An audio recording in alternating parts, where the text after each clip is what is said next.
From Lagos, the nation's commercial capital, this is the news at 10, live from Channels Television. Reporting tonight, Ijoma Oyato. Hello and welcome. Tonight, Chief of Staff to the President Mike Obiagweme resigns in controversial circumstance. Presidency explains that his exit is to pursue political ambition.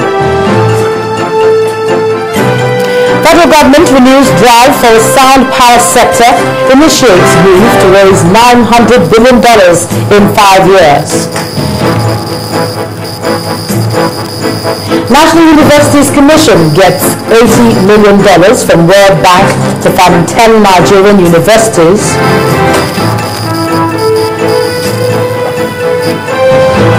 And severe flooding hits Burundi, at least 50 people killed.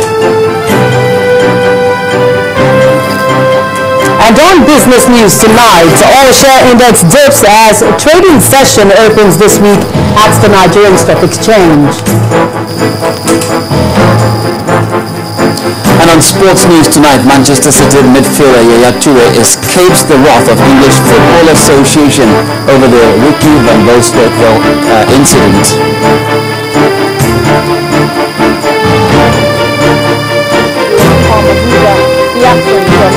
Minister Dizani Ali Kimadi says house public hearing on subsidy payments and kerosene.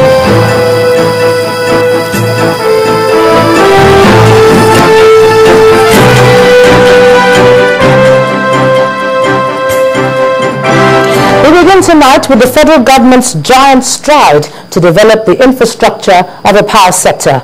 Well, $2.9 trillion is what's needed in the next 30 years under the National Integrated Infrastructure Master Plan.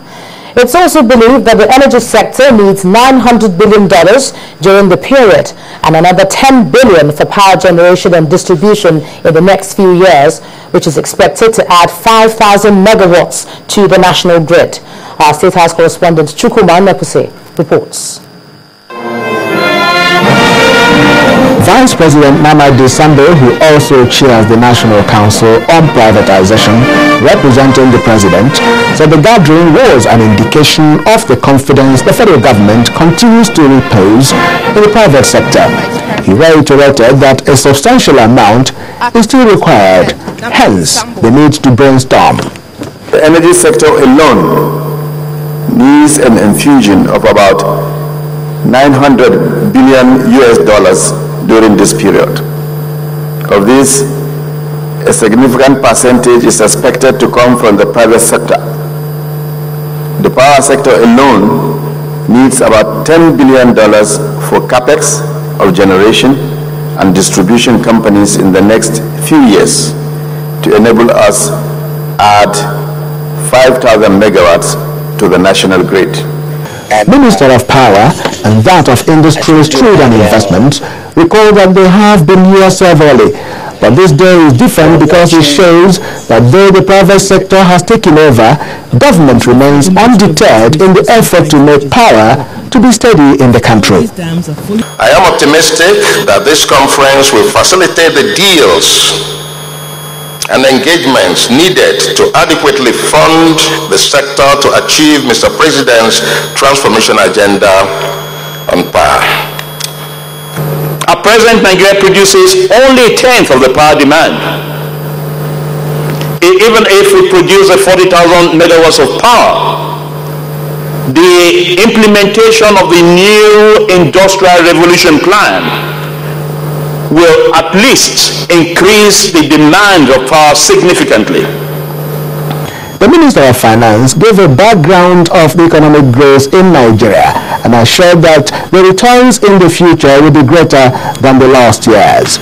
We have strengthened power market intermediaries such as the bulk trader with sufficient working capital to ensure its solvency and credit worthiness based on the payment risk exposure posed by each of the discos.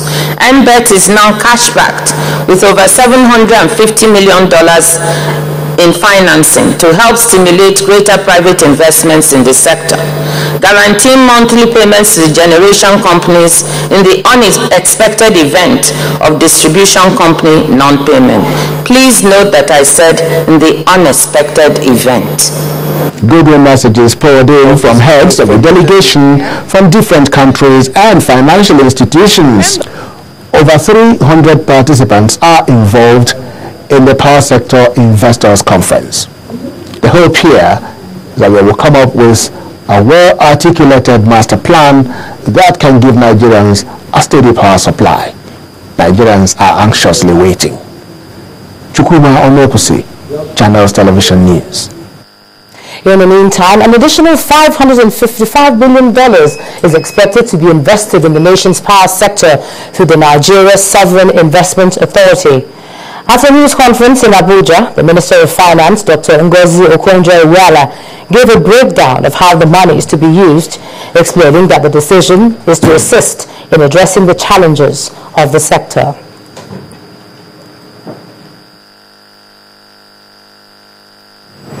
What we have decided to do is to infuse another $550 million, $500 million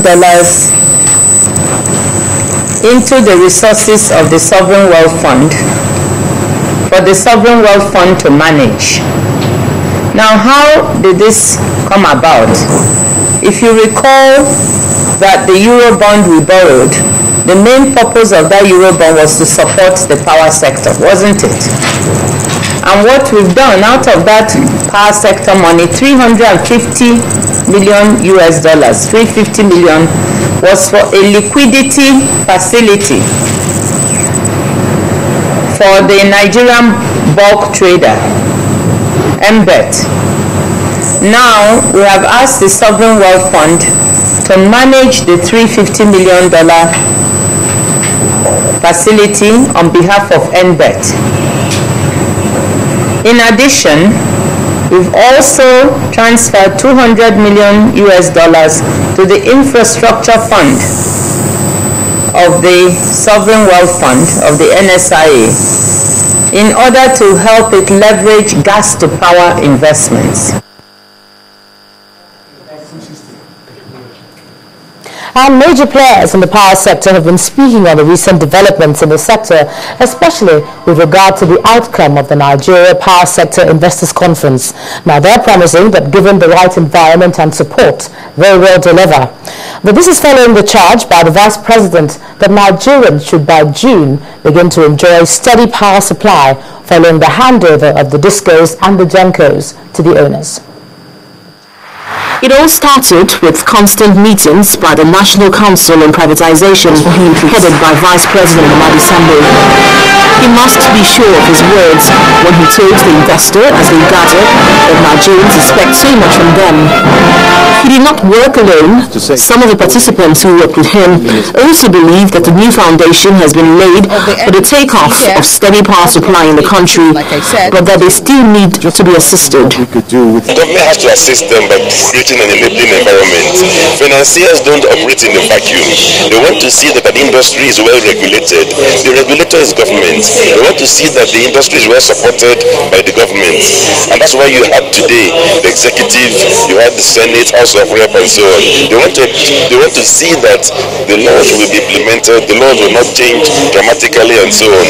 Some of the investors agree that it is not going to be like a 100-meter dash, but at the long run, privatization of the power sector is the best thing to happen to Nigeria.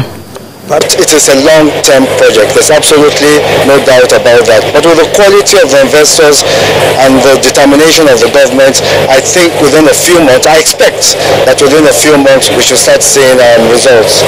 Right now in the world, Nigerian power sector is the boss. Right now, everybody is aware of it.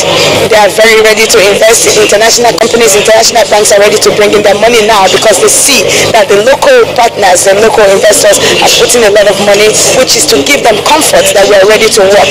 But there are enormous challenges, even with the private sector. They say government should not stop at financing alone, but should tackle the gas terminal stations. We also have a new dimension where there is some sabotage of the gas pipelines and so on. So I think we have to strengthen. It's no use just repairing pipelines and you don't strengthen the efforts to protect them. So we have to protect what we have, build on the solid foundation, make tremendous gains to e-transmission. The federal government says it recognizes that power supply remains a social responsibility and therefore cannot hands off completely from an infrastructure needed for nation building, hence the need for constant interaction with the private sector. 11 distribution. Well, to take this discussion a bit further, I'm now being joined on the news at 10 by an energy expert and also the Managing Director of Computer Control System Technology Limited, Mr. Arthur Usiagwe. Thank you so much for joining us. Thanks for by the news at 10. Well, it's all about the power sector financing, looking at the private sector, and we've seen so much in terms of the figures. The initial target we're looking at in the next 30 years, 2.9 trillion, but 900 billion in another 5 years. So many billions and trillions. So where is all this money expected to come from? Well, that's very ambitious, because talking about 2.9 trillion US dollars, that is no small money. But the truth is that power infrastructure is not cheap. It's not cheap at all. But if we are coming by 2.9 trillion, might be a little bit difficult in terms of concerns when it comes to funding. But we are looking at about $5 billion for the next 5 years. And we are looking at a time frame of another 10 years, maybe about $8 to $12 billion. That should be able to give us, say, about 5 to 7 thousand megawatts of electricity, which will now, so to say, increase what we are currently having. We are hovering between 3,500 to 4,000. So with that, we should be looking at maybe about 12,000. When we're looking at the breakdown, they had said, okay, 900 billion. Of that 900 billion, 10 billion was for power generation, distribution, and they are hoping to hit 5,000 megawatts. You're talking about 12. How is that eventually going to translate into more light in our homes? Because that's what we're really concerned about. Yes, I know that Nigerians have been in darkness for so many years, and everybody is eager to go out of this darkness. But we must put it in a proper perspective. If we are saying within the next 2 months, within the next 1 year, that we are going to have maybe 20 hours power availability in this country, it's not going to be possible, because the issue is it is very capital intensive. And I'll give you a very small example. A 330 tower will take you close to 80,000 bolts and nuts just to put them together. So it takes time. So imagine when you are spanning maybe about 400 kilometers from Lagos or from Ondo State to Onitsha. It takes time to put all these things together. But the government is making all the noise, all the awareness is coming. So we are sure that very soon, if we are able to come about this $6 billion or $10 billion in the next 10 years, we'll be sure that at least we'll be able to have about 12,000 megawatts of electricity. Looking at the present, because when we say in the next 10 years, it's very worrying in terms of how far we are right now. How much power do we need to make a little or a significant change now, rather than the projected figure? Because all this talk of development is not about to happen if the power isn't there. So what can we do to, what can the discos do to make it a little bit better now? Yeah, we are going to have some improvement in the next few months. I'm aware so many IPPs are coming on stream. The transmission lines, they are trying to upgrade it. That has been given to Manitoba, and they are trying to manage. Initially, we couldn't go beyond 5,000 megawatts grid capacity, but now they are looking at pushing it up to 7. So even if we have all these power generated and we don't have transmission to convey it, we are still back to the same kettle of fish. Exactly. But the good news is that the Transmission Company of Nigeria has been handed over to a competent consortium of engineers, Manitoba, and they are doing what they can to actually improve on it. Once they expand it up to 7,000 megawatts, then if we are making inroads, so let's say 5,000, 6,000, 7,000, then we know that we have the grid to be able to take all these things. So in few months from now, it's not really a very bad situation. In few months from now, there are some areas that are already enjoying some improved power supply. But for you to say we are going to have it constant, maybe 18, 22 hours is not going to be possible for now. Because a country like Ghana, just about 25 million people, they are generating about 14 gigawatts of electricity compared to where we are. So we still have a long way to go. Energy expert Mr. Arthur Siago, thank you so much for joining us on the News at 10. Now in part 2, after the break, Malam Ibrahim Shekarau formally defects to the People's Democratic Party. That's coming up in a moment. You join us again.